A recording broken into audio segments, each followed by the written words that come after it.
Hello and welcome to the Dacia2 Explorers YouTube channel. My name's Adam and I'm one of the Dacia2 Explorers.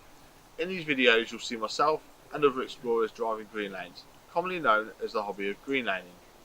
Some of these lanes can be easy, some can be incredibly difficult if not dangerous, but all offer a beautiful feeling of escapism. If you have any doubt about the green lane you're driving, get out and walk the lane first, making a mental note of places to turn around if needed and thinking about strategies to overcome difficult sections, because reversing after a failed attempt to get along the lane can be incredibly difficult and very risky. We abide by the Green Lane Association Glass Code of Conduct for driving these lanes and respect all others using the lanes, including horse riders and walkers, as we all have a part to play in keeping these routes open for everyone.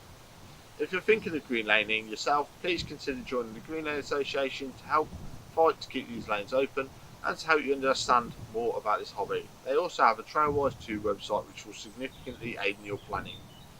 Please don't forget to like and subscribe to the YouTube channel to get updates on new videos and check out our previous massive video collection.